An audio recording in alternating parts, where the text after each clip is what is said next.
Olá, hoje falaremos das doenças das cucurbitáceas. A família Cucurbitacea, ela compreende muitos gêneros, mais de 100 gêneros e quase 1000 espécies de plantas originárias tanto de região tropical quanto subtropical. As principais cucurbitáceas cultivadas, a gente pode falar que são hortaliças, né? E pertencem aos gêneros Cucumis, que é o melão e o pepino, ao gênero Cucurbita, que são as abóboras, e ao gênero Citrullus, que é a melancia.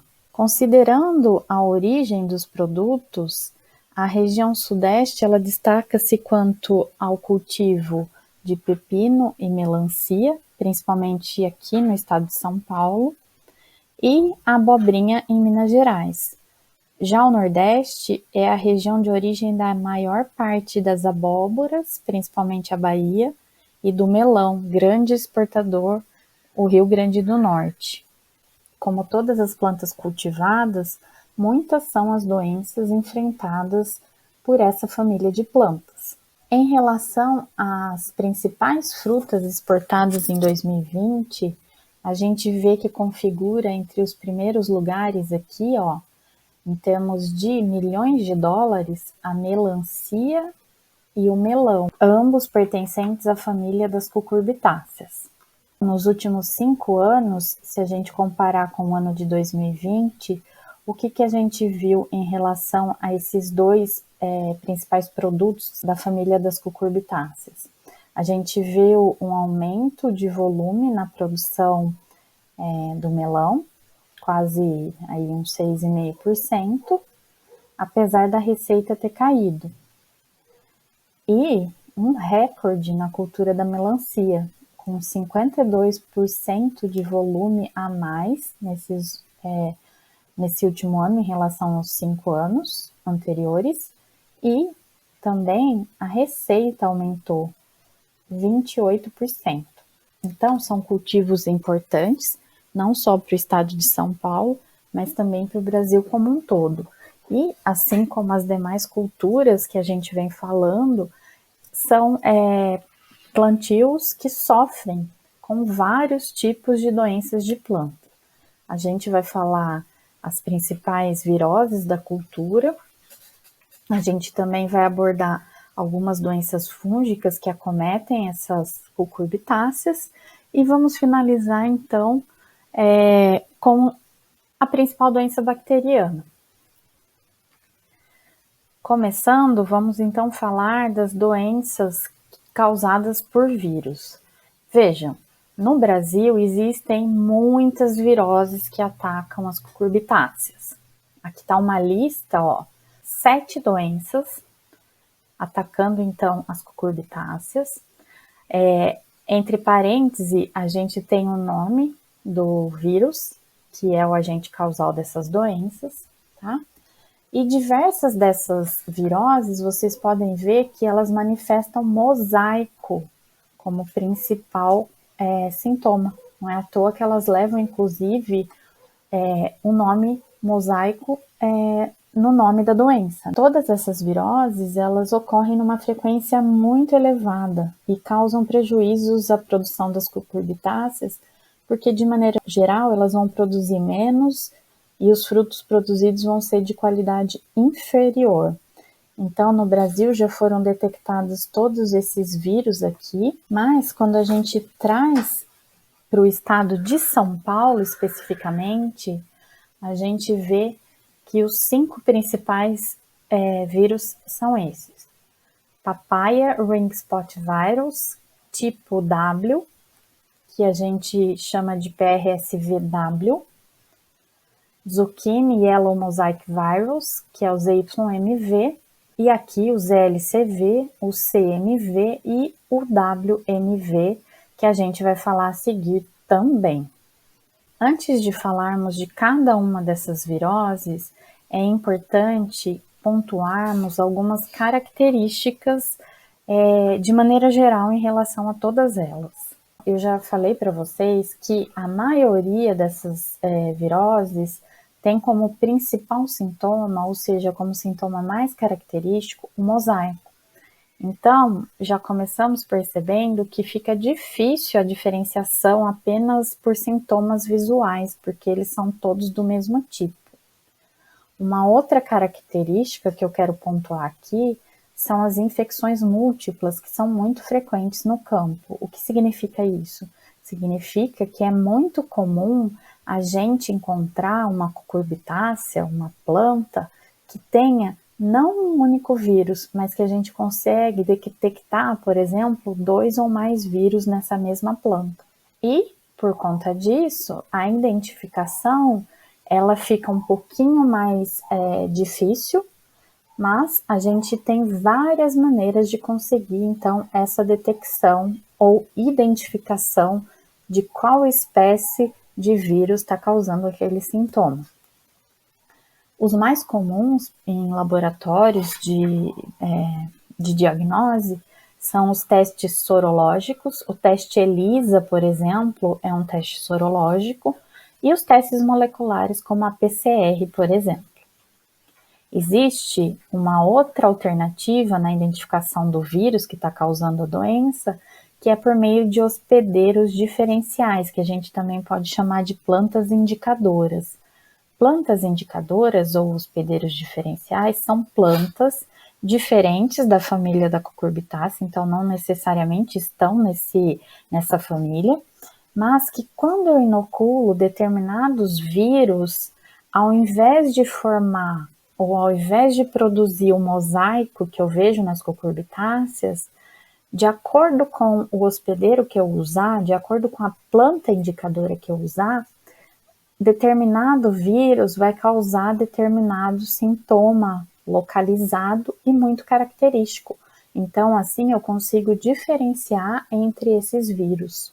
Uma outra maneira de se identificar, bastante cara, não muito prática, restrita mais à pesquisa, é a microscopia eletrônica, né? Lembrando que a gente não consegue visualizar os vírus em microscopia óptica. Eles são muito pequenos, o poder de resolução dos nossos microscópios de luz não é capaz, então, de visualizá-los.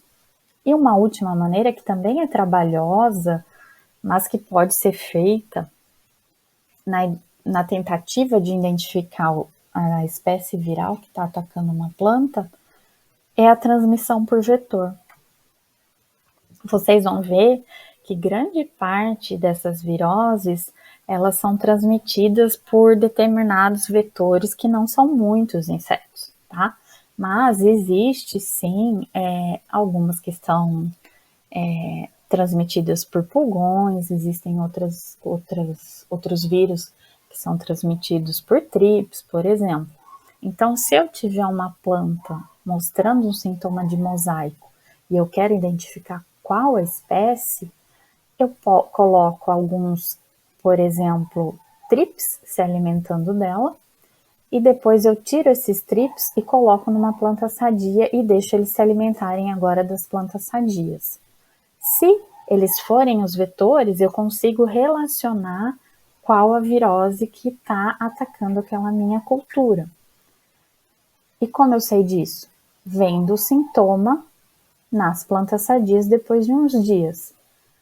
Agora, se eles não forem os vetores, eu posso fazer um outro teste, colocando agora pulgões para se alimentar na planta doente e depois transferi-los para uma planta sadia para ver se essa vai mostrar os sintomas. Se ela mostrar os sintomas, eu posso relacionar ou posso pelo menos diminuir o erro e conseguir pelo menos uma identificação mais certeira na espécie de vírus que está causando aquela doença, aquele sintoma. Veja, eu falei que é trabalhoso, porque apesar da gente conseguir semear uma abóbora, semear um pepino, isso é muito fácil, mas a gente vai ter que manter essas plantas no nosso laboratório, o volume ocupado, né, o lugar, o espaço tem que ser amplo, mas é uma maneira eficiente, então, de identificar algumas espécies de vírus. Como eu falei para vocês, a maioria delas são transmitidas por vetores. Aqui eu fiz uma separação para ficar fácil para vocês entenderem e relacionarem os tipos de vetores aos tipos de vírus, tá? A gente vê, olha aqui, que a maioria, então, das cucurbitáceas tem como vetores de vírus os afídeos, os pulgões, de maneira não persistente. Para quem não lembra, vão lá na disciplina de fitopatologia, no material de vocês, e revejam.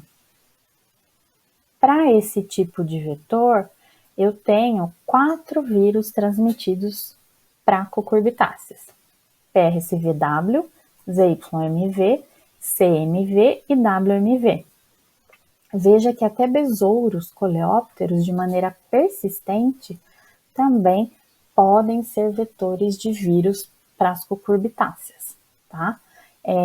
É uma virose que não é tão frequente, principalmente aqui no estado de São Paulo, mas eu achei interessante trazer para vocês essa particularidade. E aqui temos então um outro vetor que é importante, vetor de muitas doenças, mas aqui nas cucurbitáceas ele ganha uma especial atenção por ser vetor do vírus ZLCV. E a relação do vírus com esse vetor é do tipo persistente propagativo, tá? Então, se vocês lembrarem da influência do tipo de relação vírus-vetor, vocês já batendo o olho aqui, já vão saber que algumas dessas viroses eu não vou conseguir uma eficiência no controle por conta da relação que os vírus vão ter no corpo desse vetor, tá?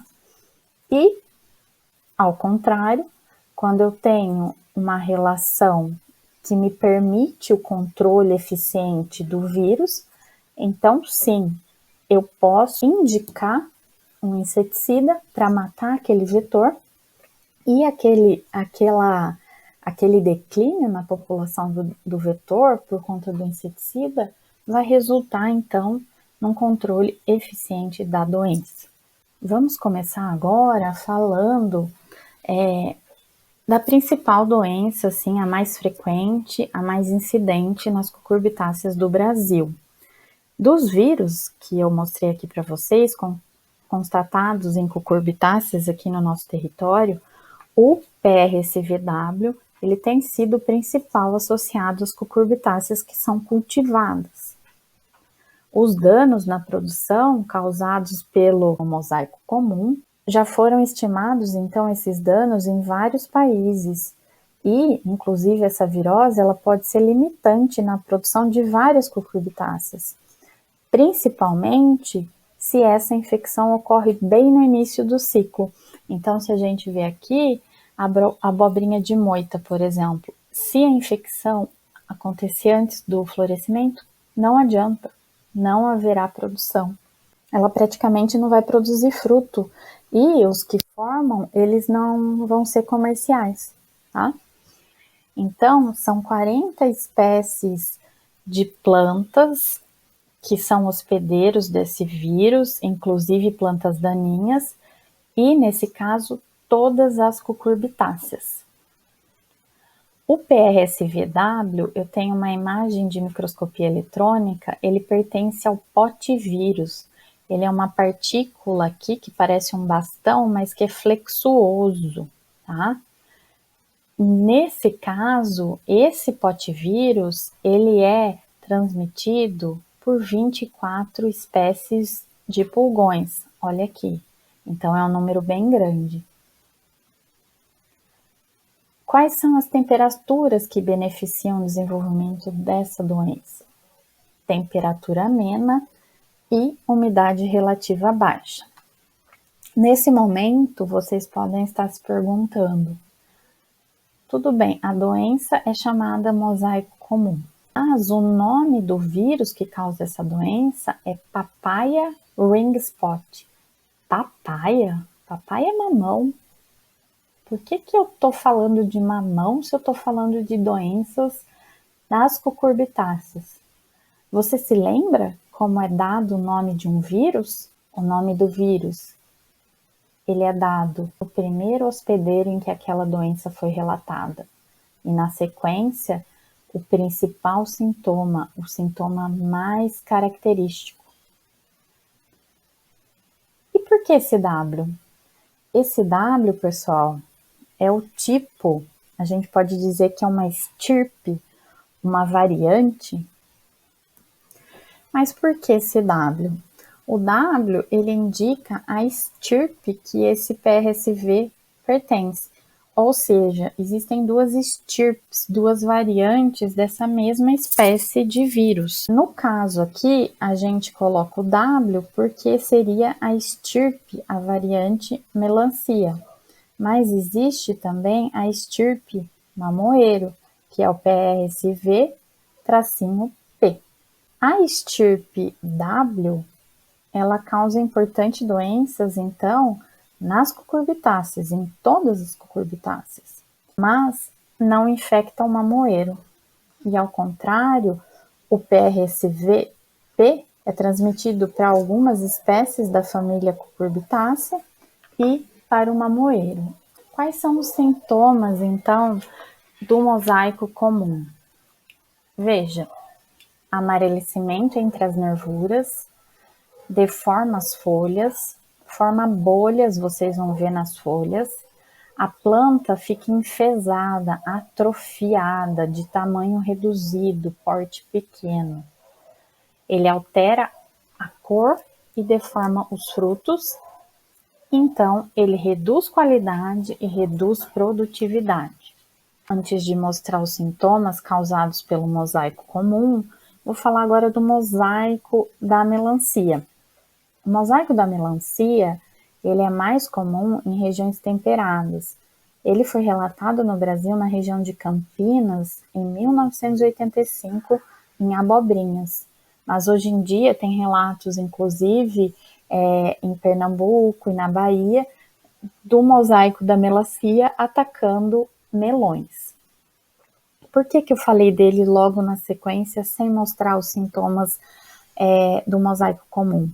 Porque o mosaico da melancia, ele tem muitos sintomas semelhantes ao PRSV-W, tá? Só que ele tem maior gama de hospedeiros, porque além das cucurbitáceas, ele afeta ornamentais e leguminosas, só que no caso das cucurbitáceas, ele está em menor frequência, tá? Então, ele pode acontecer, mas a frequência com que ele ocorre hoje em dia no Brasil é menor do que a do PRSV-W. Como eu já adiantei, os sintomas são semelhantes aos induzidos pelo PRSV-W. É impossível, gente, separar essas duas viroses apenas com base nos sintomas visuais no campo. Então, eu vou ter que fazer alguma daquelas técnicas que eu falei nos slides iniciais, para que, caso eu queira chegar ao nível da espécie, saber qual espécie, identificar qual espécie, só assim eu vou conseguir, tá? Vocês vão ver que, de maneira geral, o controle, independente da espécie que está atacando a minha cucurbitácea, é o mesmo. Tanto é que eu vou deixar para os últimos slides de viroses a questão do controle, porque independente do vírus, lógico que o vetor vai ter influência. Lembrando que a relação vírus-vetor é importante na decisão de usar ou não inseticida. Mas as outras formas de controle, tanto faz. Então, de maneira geral, eu não preciso me preocupar muito a fundo com a identificação da espécie de vírus que está atacando as cucurbitáceas. Veja, aqui, só para facilitar,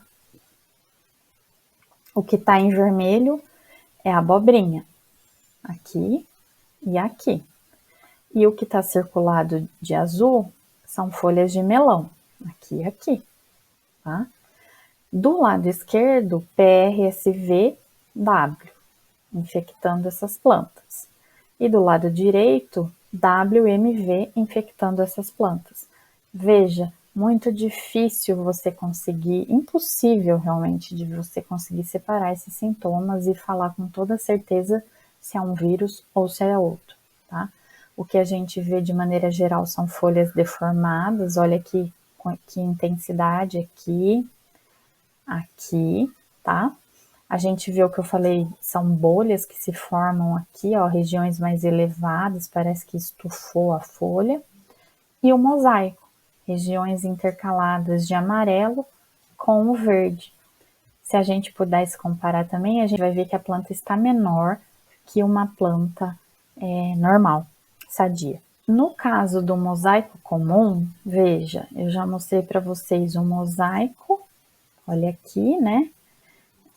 Pontos verdes intercalando com pontos cloróticos e a deformação das folhas. Mas no caso do PRSV, não é à toa que ele leva o ring spot. Ring, em inglês, são anéis. Então, caso eu tenha infecção por PRSV-W, possivelmente eu vou enxergar então esses anéis concêntricos, olha aqui, de coloração diferente nos frutos, tá? No caso aí, então, são os frutos que vão mostrar esse ring spot, né? Essa mancha em forma de anel. Falamos de duas viroses, agora a gente entra na terceira, que é causada pelo ZYMV e que comumente a gente chama de mosaico amarelo da abobrinha de moita. Entre as viroses que atacam as cucurbitáceas, essa doença é a segunda em importância, porque vem nos últimos anos, posso dizer na última década, aumentando a incidência nos campos cultivados. O ZYMV, ele infecta todas as cucurbitáceas e, de maneira geral, quando ataca, quando infecta a abobrinha de moita antes do florescimento, novamente eu não vou ter produção de frutos comerciais. O ZYMV, ele também é um potivírus, essa partícula então flexuosa que a gente está vendo aqui, e também é transmitido por afídeos, por pulgões, só que nesse caso foram relatadas apenas 9 espécies de afídeos. Dentre os sintomas que a gente pode citar, a gente vê o amarelecimento, a folha fica menor e fica deformada e o menor desenvolvimento da planta. Veja, é praticamente tudo que a gente falou para o PRSV-W e para o WMV, ou seja, sintomas plásticos, muito genéricos, a gente não consegue, assim, sintomas característicos para a gente identificar aquele vírus apenas com um sintoma visual no campo. Então, aqui a gente vê, ó, as plantas com as folhas deformadas, com um pouco de mosaico. Aqui, novamente, bastante deformadas essas folhas. E olha aqui as abóboras, né, sofrendo com bolhas nas suas cascas por conta da infecção por ZYMV. Mais imagens para vocês notarem, olha o mosaico, a deformação intensa das folhas. Olha isso daqui, uma planta assim infectada, como ela vai fazer fotossíntese? Mais sintomas, então, de bolhas nos frutos. Olha isso aqui também. Vale, assim, por curiosidade, falar para vocês que a abóbora japonesa, as pessoas chamam de kabocha também, essa abóbora que está aqui embaixo, às vezes a gente acha, inclusive, que elas é assim, é da espécie dessa abóbora, dessa variedade de abóbora, essas bolhas que acontecem na casca, mas na verdade não. Tá? Isso daí é o resultado, é o sintoma da infecção por ZYMV. Continuando, então, a outra virose bastante comum aqui no estado de São Paulo é a clorose letal da abobrinha de moita, ZLCV. Pela microscopia eletrônica aqui do lado, vocês já podem ver que as partículas desse vírus são diferentes das dos potivírus que eu falei anteriormente, e que o inseto vetor já não é o pulgão, é um trips, tá? No caso aqui, o gênero a que pertence o ZLSV, que tem essas partículas aqui mais cilíndricas, são dos tospovírus, tá? Esse vírus, ele infecta todas as cucurbitáceas, mas também as solanáceas e as amarantáceas. Na abobrinha de moita, novamente, uma infecção pode causar 100% de perdas. O ZLSV, nos últimos tempos, no estado de São Paulo, ele vem aumentando sua incidência. E a doença se desenvolve mais sob temperatura alta e umidade relativa baixa. Muito do que esse clima, esses fatores ambientais, desenvolve com mais intensidade ou não essas doenças, diz respeito à relação que essas temperaturas e essas umidades afetam o inseto vetor, tá? Sintomas: folhas com coloração verde clara, nada novo até aí, folhas cloróticas, com os bordos encurvados para cima e plantas atrofiadas, plantas enfesadas, plantas pequenas. Mais imagens, então, aí, ó, mostrando deformação nas folhas, bolhas nas folhas, mosaico, planta pequena, folhas pequenas. Mosaico do pepino, CMV.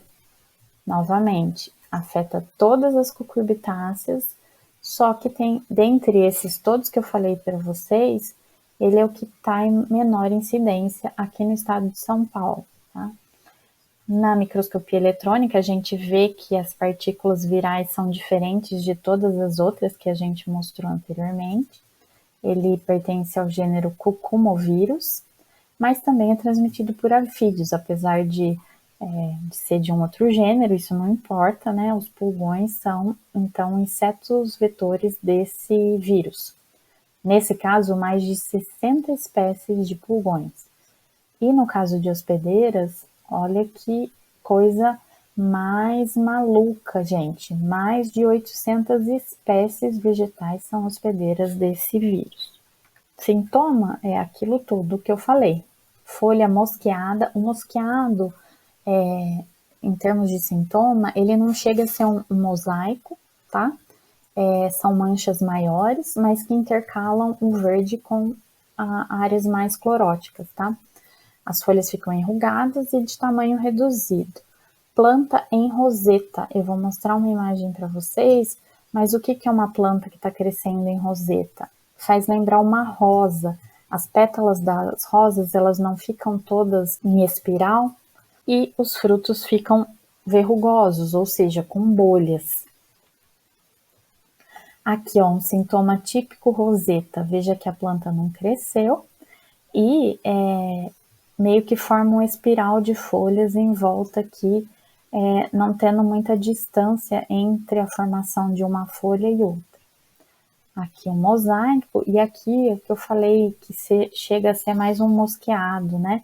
O mosaico são áreas menores intercaladas de verde com a região clorótica, e o mosqueado são regiões maiores, aqui um pouco mais verdes, intercaladas com regiões cloróticas um pouco maiores também. Esse é um sintoma típico de mosaico, são as bolhas ou frutos verrugosos, como eu coloquei no slide, no fruto, então, de pepino da infecção por CMV. Esse é o pepino caipira, que a gente chama de caipira, né? Parece que até ele fica mais gostoso quando essas bolhas aparecem no fruto, de tão comum e corriqueiro que esse sintoma se mostra nas plantas de pepino, quando a gente planta aí no nosso quintal, na nossa horta. Chegamos, então, ao slide que eu falei que eu vou compilar todos os tipos de controle que a gente pode fazer, recomendar para o controle independente do vírus que está infectando, tá? Mas eu vou chamar a atenção novamente. O controle químico, porque eu coloquei uma interrogação do vetor, porque o inseticida vai depender da relação que o vírus tem com o vetor. Se é não persistente, eu não posso recomendar, não é indicado recomendar, porque o controle do vetor não vai se refletir no controle da doença. Mas o que eu posso fazer? Destruir plantios velhos e ou abandonados. De preferência, vou acrescentar um aqui, não iniciar plantios próximo a áreas também que tenham esses pomares, essas plantas já mais antigas ou abandonadas. Eliminar cucurbitáceas. Existem muitas cucurbitáceas selvagens, tá? Eu coloquei aqui, então, para a gente se lembrar, o melão de São Caetano é uma planta selvagem que é da família das cucurbitáceas, e a bucha, que a gente vê muito em fazendas, ali no fundo da casa, né? Elas também são cucurbitáceas, então elas são hospedeiras de todos esses vírus que eu falei para vocês, tá? E tomar cuidado também com plantas invasoras, porque existe uma série delas que são hospedeiras desses vírus. Muitas das empresas que vendem sementes de cucurbitáceas, elas já têm desenvolvidos no seu portfólio cultivares que são resistentes ou tolerantes a essas viroses, tá? Então, de acordo com o histórico da área, você pode escolher, então, uma cultivar mais recomendada que tenha pelo menos uma tolerância a determinado vírus. E semente sadia, né? Comprar de empresas idôneas. No caso do ZYMV em abobrinha e do PRSVW em abóbora e abobrinha, a pré-imunização ela foi indicada como uma maneira eficiente de controlar essas viroses. Mas, se a pré-imunização é um fator de sucesso na indústria citrícola, por conta do vírus da tristeza dos citros, no caso da abóbora e da abobrinha, desses dois vírus, apesar de comprovadamente, cientificamente comprovado, que a pré-imunização é eficiente no controle dessas viroses, a gente não tem o uso comercial dessa técnica no controle desses vírus. Passamos agora, então, para as doenças causadas por fungos. Existem muitas doenças que incidem sobre a cultura, mas eu chamo a atenção de vocês agora, começo com a principal, né, que é a antracnose, doença que acontece no campo, mas que pode ter sintomas, inclusive, na pós-colheita de frutos de cucurbitácea. O agente causal é o fungo Coletótricum orbiculare. Sinônimo também, em alguns manuais, livros, vocês podem encontrar como Coletótricum lagenario. É a mesma coisa, só mudou de nome, tá?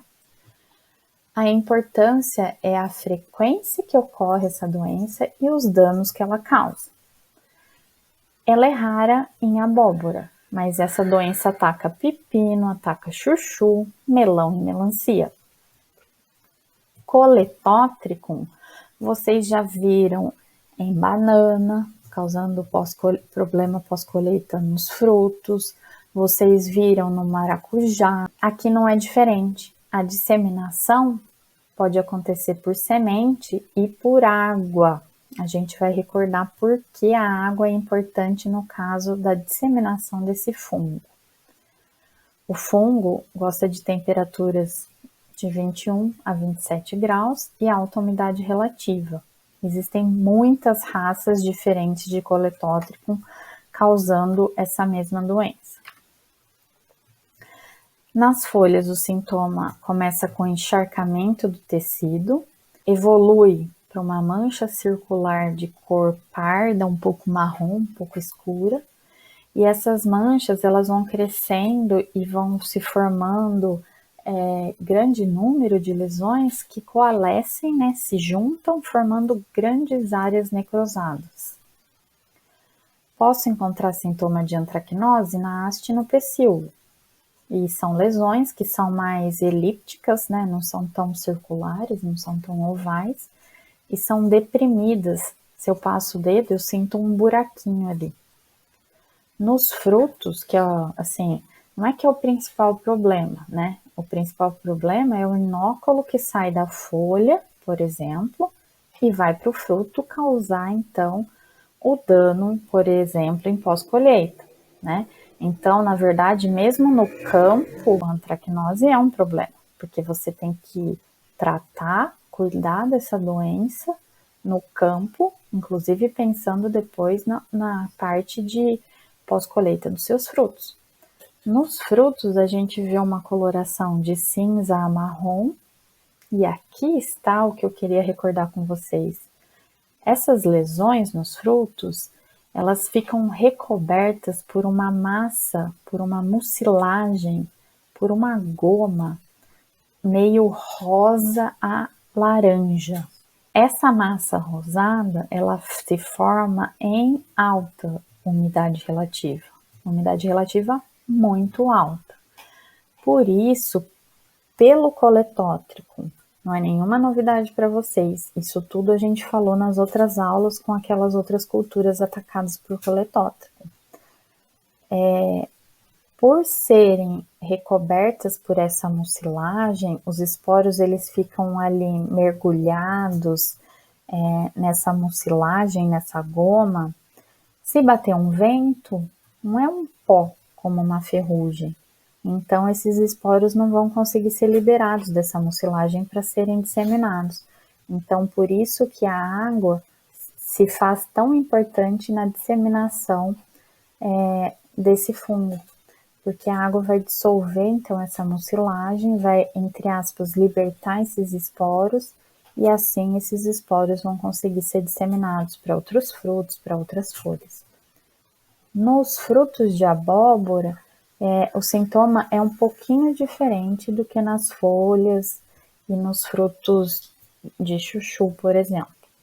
Nos frutos de abóbora, eu não tenho imagens aqui para vocês, mas ele forma umas placas brancas superficiais, tá? E quando a colonização acontece internamente, na época da maturação, a gente vê uma podridão seca nessa abóbora. Sintomas aqui de antracnose bastante comuns, se a gente vê em chuchu principalmente. Olha isso daqui, a mancha ela começa um pouco necrótica, ela vai aumentando de tamanho, vai aumentando em número, e chega um momento que ela está ocupando uma grande área das folhas. Nesse momento, o fruto pode ainda não estar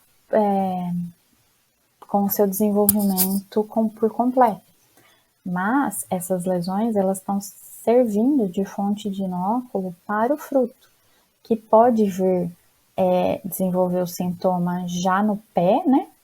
Ou você leva para sua casa aquele chuchu e se tiver uma umidade relativa acontece isso daqui, o sintoma começa a se desenvolver então na sua casa, ali na sua fruteira. E olha a massa rosada, aquela mucilagem rosada que precisa de água para dissolver, liberar os esporos. Olha isso daqui, gente, né? Aqui tá super didático, né? A massa rosada, meio laranja, né? E aqui já chegou numa condição tão necrótica, né? Que a gente pode ver que o fruto tá podre. Mas aqui embaixo, se vocês forem capazes de observar com detalhe, eu já vejo uma área muito maior necrosada, né? Aquelas lesões coalesceram. No caso de antracnose, quais são as principais medidas de controle recomendadas? Usar semente sadia, porque lembra, a antracnose, o coletótrico, que é o agente causal, ele pode ser transmitido por semente. Existem cultivares que são mais resistentes à antracnose.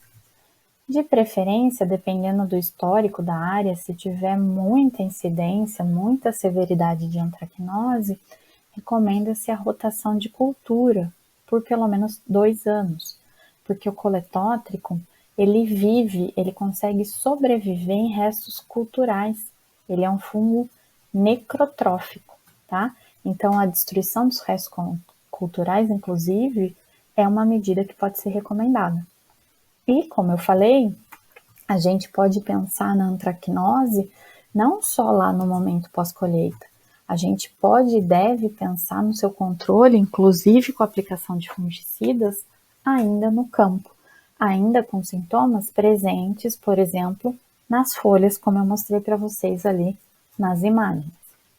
Passando agora para a próxima doença que eu escolhi para falar aqui com vocês, eu quero chamar a atenção para essa doença que, na verdade, eu coloquei nas doenças causadas por fungos, mas que, na verdade, é um oomiceto, o agente causal. É uma Pseudoperonospora cubensis, tá? Vocês lembram a diferença dos oomicetos para os fungos verdadeiros? Eu quero que vocês parem e prestem bastante atenção nas características que eu vou falar aqui, para a gente poder comparar com a próxima doença. Combinado? Esse agente causal, esse oomiceto, ele é um patógeno biotrófico ou parasita obrigatório, é a mesma coisa. O míldio, essa doença, ela pode acometer pepino, abóbora, melão, melancia. Precisa, para o melhor desenvolvimento dos sintomas, de alta umidade, inclusive um filme d'água, porque se vocês se lembrarem, os oomicetos formam esporos que têm 2 flagelos, os zoósporos, os esporos assexuais. E esses esporos, eles precisam de água para nadar, entre aspas, e conseguir, então, infectar a planta. Temperatura é uma temperatura moderada, é uma temperatura amena, veja, de 16 a 22 graus. No caso da sobrevivência, ela acontece pelos esporos sexuais, que são zoósporos, nos tecidos velhos. E a disseminação é feita por vento mais respingo d'água. O míldio começa os seus sintomas na face superior com manchas que são cloróticas, meio amareladas, e são angulares, parecem meios quadradinhos assim de pixels.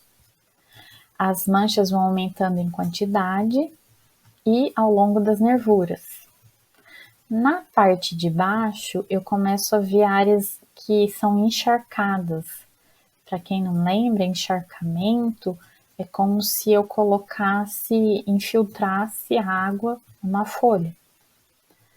Então, na face inferior, se eu tiver bastante umidade, dessas áreas encharcadas com uma lupa, eu começo a ver frutificações do patógeno, sinais do patógeno, esporos do patógeno. A necrose vai acontecer, então, nessas áreas que estavam cloróticas, e a planta ela vai ter seu desenvolvimento e a sua produção prejudicados. Olha aqui as lesões cloróticas iniciais, e angulosas, em quadradinhos, tá? Se eu olhar do lado de baixo, eu vou ver uma esporulação intensa. Isso aqui são as frutificações, isso aqui é sinal do patógeno. Aqui tá meio escuro, mas eu posso achar também, um pouquinho mais claro, tá? Mas se eu colocar uma lupa aqui, eu vou conseguir ver que é o patógeno, que são as suas estruturas aqui.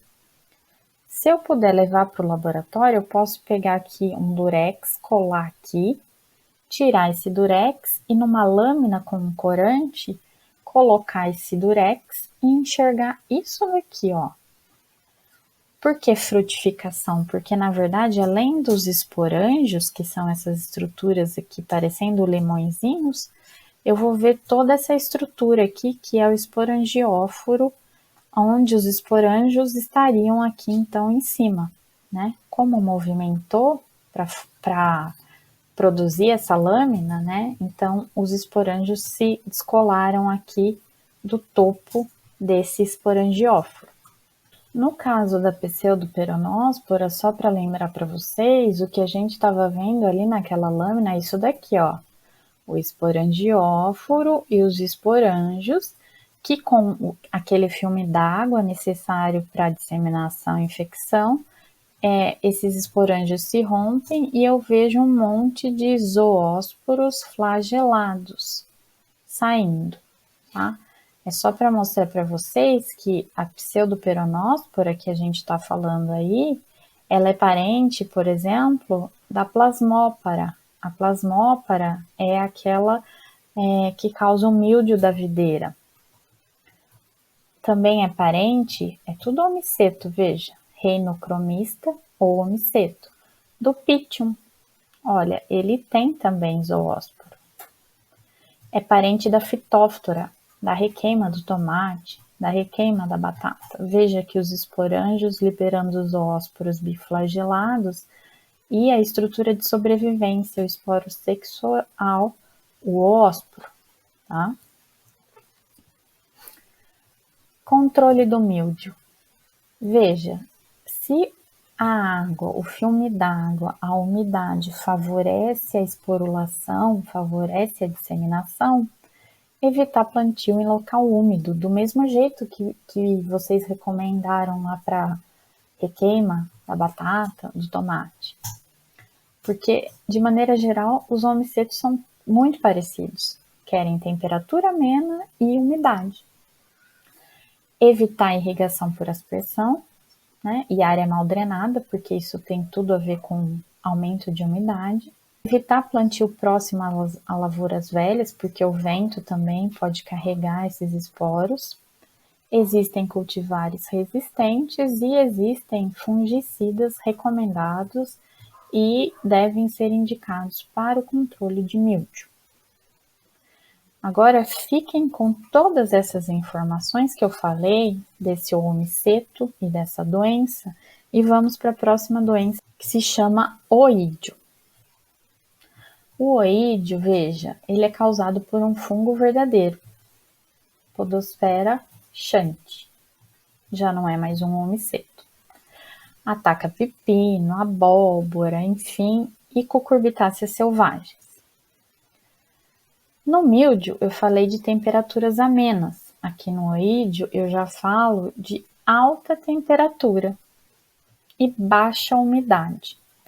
Aqui eu até faria uma pequena alteração. Na verdade, a umidade relativa, a umidade do ar, ela deve ser alta. Mas para o oídio não é interessante, pelo tipo de colonização que ele faz na folha, a gente ter uma umidade muito alta que, por exemplo, proporcione um filme d'água, que nem era ideal para o míldio, tá? Por quê? Porque veja aqui está a folha e aqui estão as estruturas desse patógeno. Ele coloniza a folha pelo lado de fora, ele retira a comida, né? Ele se nutre da folha, colocando hifas, infectando a folha ali nas camadas mais superficiais, mas ali do lado de fora é que acontece a formação dos seus esporos, que são assim, ó, em cadeia, todos redondinhos, tá? Então, se uma chuva vem aqui, ou se um filme d'água se forma aqui, possivelmente vai lavar essas estruturas, tá? Principalmente com chuvas muito intensas. Então, no caso de oídio, isso não é legal. Quando eu falei de míldio, a gente falou de filme d'água. Aqui a gente fala em vento, porque um vento aqui batendo nessa superfície da folha pode levar esses esporos para bem longe. Como que é o sintoma? É um crescimento que começa branco e vai se tornando bastante pulverulento. Para quem não lembra, pulverulento é na forma de um pó. O início do oídio acontece na parte inferior. A planta e a folha atacada vai perdendo o vigor e por conta dessa crescimento branco, pulverulento em cima da folha. A planta começa a ter sua fotossíntese afetada, porque aquilo é uma barreira na folha, e a produção é afetada. Olha aqui, ó, uma intensidade já bastante significativa. Tudo que vocês estão vendo aqui, ó, são sintomas de oídio nessa folha dessa cucurbitácea. Essa imagem aqui são dos esporos formados em cadeia na superfície da folha, como a gente vê aqui em lupa. Aqui é microscopia eletrônica e aqui é microscopia óptica, porque eu vejo aqui, ó, colorido e esses barrilzinhos, né, que são esporos bem típicos dos fungos que são agentes causais de oídio. Para o oídio, a principal maneira de controle é o controle químico, tá? Por meio de fungicidas. Mas existe, inclusive, controles alternativos, só por curiosidade, como leite cru, por exemplo, tá? É bastante indicado para pequenas produções caseiras de cucurbitáceas, produções orgânicas, tá? E existem cultivares que são resistentes a essa doença. Então, vale a pena destacar, só para fazer um resumo, que o oídio e o míldio, eles têm muitas coisas diferentes. Apesar de ter o crescimento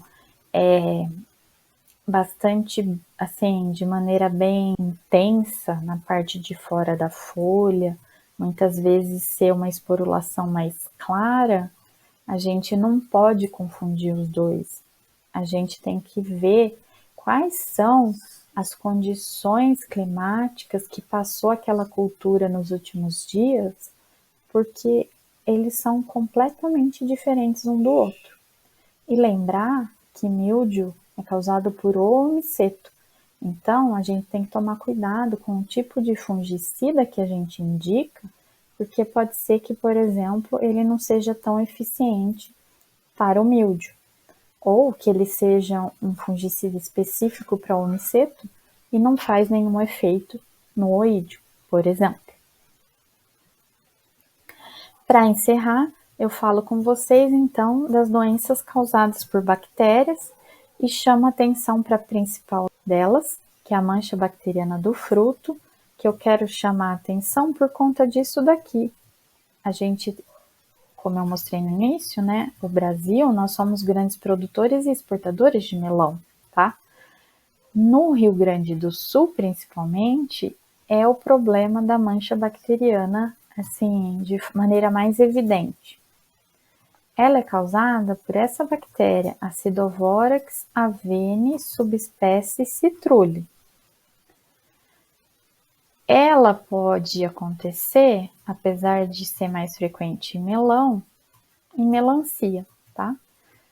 Para o desenvolvimento da doença, as características de clima mais assim favoráveis são alta umidade e temperatura ao redor de 26 graus. É uma bactéria que, veja, sobrevive na semente e nos restos culturais, tá? E na cucurbitácea, lógico, propriamente dita, na planta a sua hospedeira. Como sobrevive na semente, uma das maneiras mais assim perigosas na disseminação e na transmissão é por conta dessa semente que pode estar infectada. Como é uma bactéria, a questão da água na disseminação é bastante importante, seja uma água para irrigação ou de chuva, tá? E folhas doentes também transitando ou sendo levadas de um lugar para o outro. Como é uma bactéria, a infecção só acontece por aberturas naturais. No fruto, a doença, os primeiros sintomas se mostram como manchas bem pequenas, de cor verde-oliva, mais escuras que a casca do próprio fruto. Esse ponto de infecção, essa área ao redor, ela vai se tornando necrótica. Uma etapa mais final de desenvolvimento dessa doença e desses sintomas, a gente pode ver frutos de melão, por exemplo, com a epiderme rompida. E dependendo da umidade que eu tenho ali, eu posso ver, inclusive, exudato bacteriano. Aquela goma, aquela pasta muito característica de doenças bacterianas. E esse fruto, lógico, pode apodrecer por conta, inclusive, da ruptura da epiderme e ser porta de entrada para outras bactérias, outros fungos, tá? Nas folhas eu vejo manchas muito pequenas, praticamente imperceptíveis, mas que com o passar do tempo e com uma alta umidade, elas vão se tornando lesões escuras e encharcadas. Aqui está o sintoma inicial, veja, pontos com uma coloração verde-oliva, né? Difícil, imagina você procurar por esses primeiros sintomas na plantação de melão, né? Porque quando você já vê um sintoma assim, a coisa já não está muito boa, não é verdade? Né? Já é uma fase mais final no desenvolvimento aqui desse sintoma. Isso é uma área encharcada. Veja, parece que eu peguei uma seringa com uma agulha e infiltrei água aqui dentro. Isso é típico encharcamento. O encharcamento pode acontecer em doenças fúngicas, mas ele é muito frequente em doenças bacterianas. Olha aqui a ruptura da epiderme por conta dessa doença, tá? E aqui tá o problema maior, porque aqui está infectando a polpa do fruto e possivelmente vai chegar na semente, né? E pode haver, então, essa é uma das maneiras, na verdade, né? Pode ir pela flor, mas pode ir por aqui, chegar à semente e a partir daí poder ser transmitido, disseminado por essa semente contaminada. E aqui está uma planta bem pequenininha, veja esse encharcamento inicial, né? Que dificuldade a gente tem de conseguir monitorar para tentar pegar esses sintomas no momento assim mais inicial possível. No caso da mancha bacteriana, assim como em muitas doenças bacterianas, as recomendações de controle mais indicadas são sementes sadias, eliminar a planta voluntária de cucurbitácea. No caso da Acidovorax, a bactéria agente causal dessa doença, destruir restos culturais, lembrando que ela sobrevive nesses restos culturais. E por sobreviver, se você estiver numa área com histórico, né, que já foi muito frequente, rotação de cultura por no mínimo 3 anos, por conta então dessa sobrevivência dessa bactéria nos restos culturais. E pulverização regular, que pode ser e deve ser indicado com fungicida cúprico, né, que na verdade acaba atuando ali como um bactericida.